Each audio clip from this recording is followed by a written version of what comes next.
Вернемся мы к храму Христа Спасителя. Я могу сказать, что здесь был такой импульс, мощнейший импульс, желание всех людей быстрее его воссоздать. Это и тем самым мы извинились за святотатство тех предков, которые его порушили, которые его взорвали. Это и народ получил надежду. Народ получил надежду на то, что если мы восстановили, воссоздали храм Христа Спасителя, можно воссоздать страну. И, кстати, это работает. Это очень сильный момент, моральный, психологический, философский, если хотите. Большая честь встретиться с вами и вручить вам прежде всего грамоту почетного члена Общества сербско-русской дружбы, потому что вы сегодня доказали, что вы настоящий друг Сербии, и сегодня доказали это. Вы отправили помощь 250 тонн, огромную помощь сербам Косово именно тогда, когда все забыли сербов в Косово и Метохии. Вот я вам вручаю, и я хочу вам показать здесь, это знак нашего общества, где наши флаги переворачиваются, как будто, я всегда говорю, вихрь любви. Чувствуете ли вы этот вихрь любви между Россией и Сербией? Ну, безусловно. Я всегда восхищался и раньше Югославией был. Первый раз был в 1967 году, уже давно.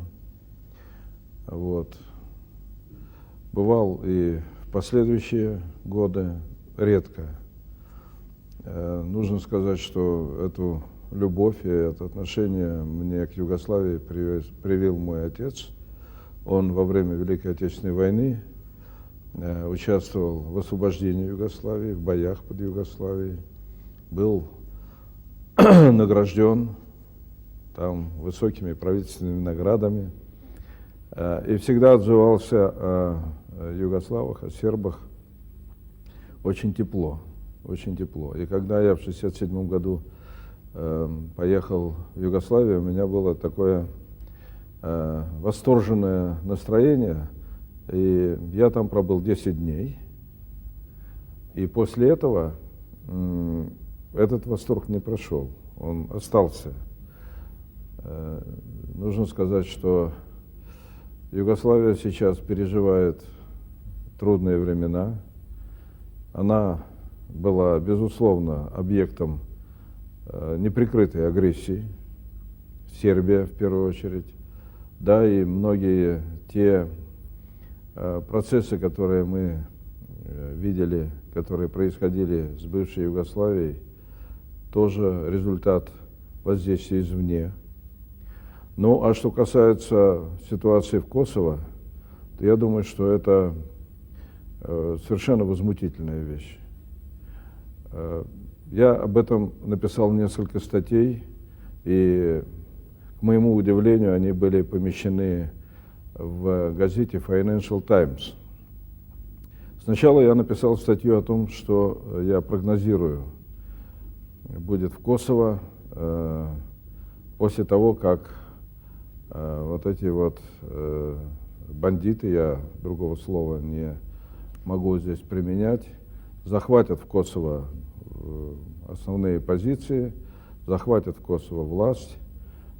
И я говорил о том, что здесь не только они будут стараться действовать жестоко по отношению к сербам в Косово, они еще придадут новый импульс варварства в Европе. И бандитизм, торговля оружием, наркотики будут активно идти в Европу через Косово, через тех, кто в этой самой армии освобождения, как она там называлась, будет не только действовать в рамках границ Косово, но и активно пойдут в Европу. Через 1,5 года я написал новую статью, которая называется «Возвращение истории» или «Воспоминания о будущем». Вот в этой статье я брал выдержки из предыдущей, и результирующую из других газет, которые в Европе издавались по ситуации в Косово. И оказалось, что прогнозы, которые были сделаны, абсолютно совпали. Абсолютно совпали. Financial Times, я не знаком ни с редакцией, ни с кем в этой газете. И второй раз тоже опубликовала эту статью, хотя никаких контактов, никаких связей у меня с ними, я подчеркиваю, не было.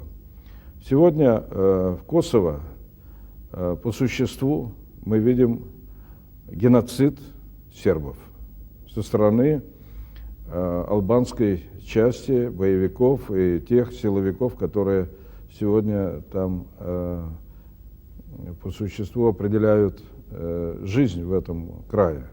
Это сербская земля. Регулировать там должны сербы.